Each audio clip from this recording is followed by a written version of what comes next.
Ready? Start. My government is committed to the principle of minimum government, maximum governance.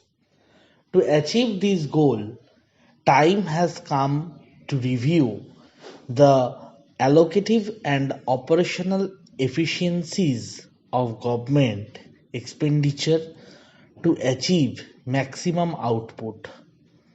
The government will constitute an expenditure management commission which will look into various aspects of expenditure reforms to be undertaken by the government. The commission will give its interim report within this financial year.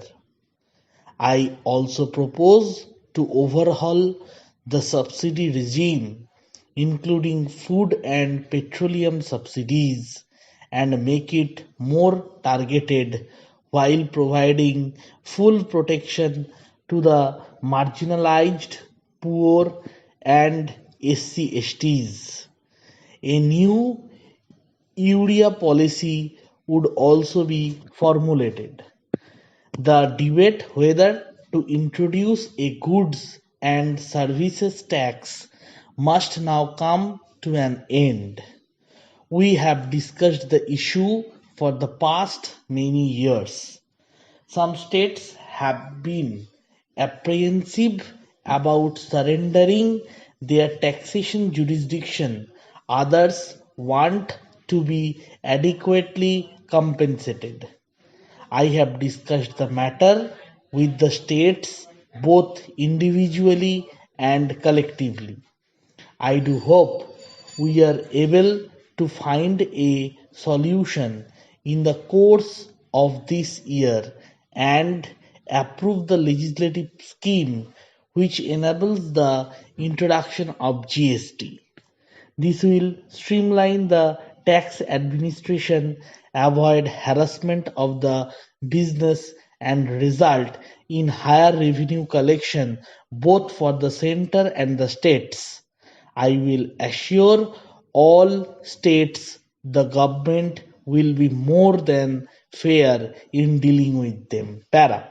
I would like to convey to this august house and also investors community at large that we are committed to provide a stable and predictable taxation regime that would be investor friendly and spark growth.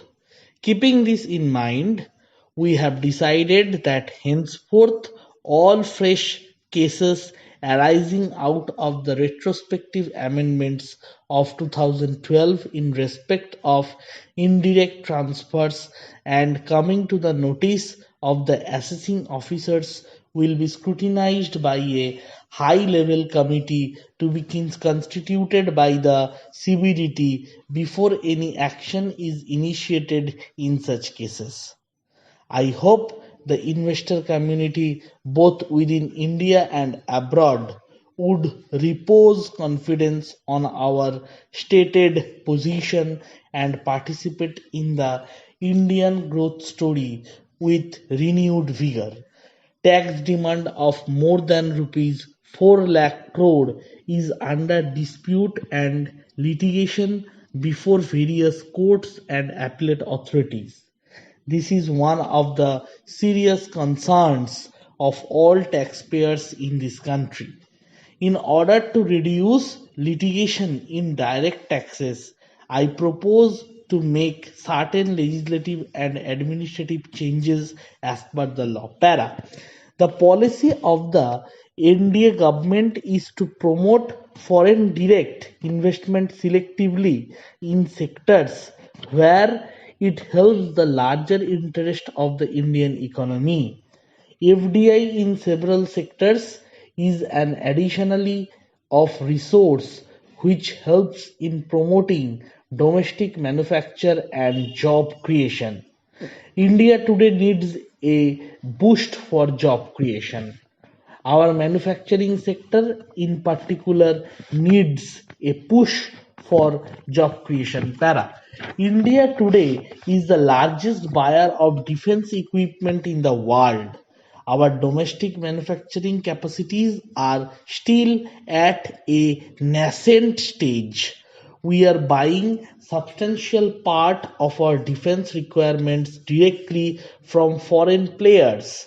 Companies controlled by foreign governments and foreign private sector are supplying our defense requirements to us at a considered outflow of foreign exchange.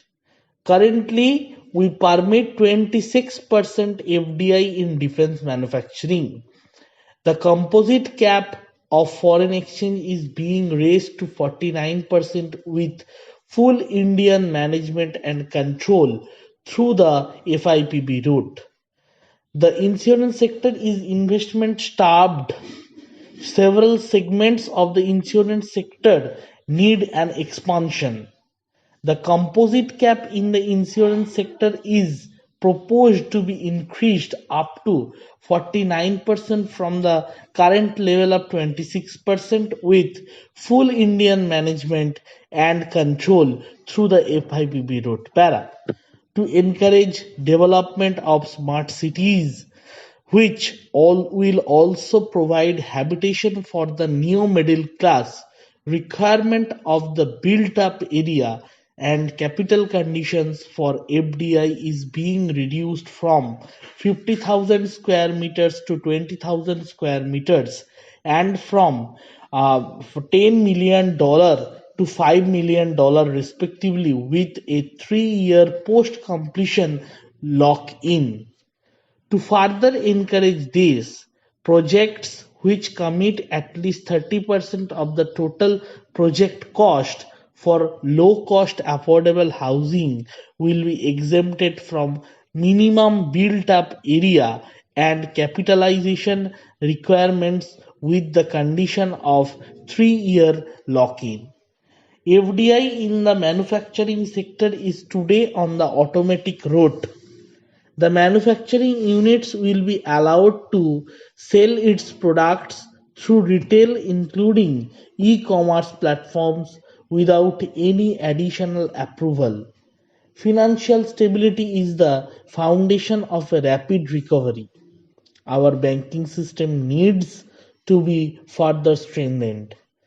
To be in line with base 3 norms, there is a requirement to infuse rupees 2,40,000 crores as equity by 2080 in our banks.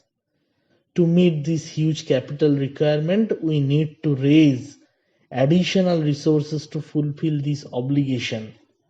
While preserving the public ownership, the capital of these banks will be raised by increasing the shareholding of the people in a phased manner through the sale of shares, largely through retail to common citizens of this country.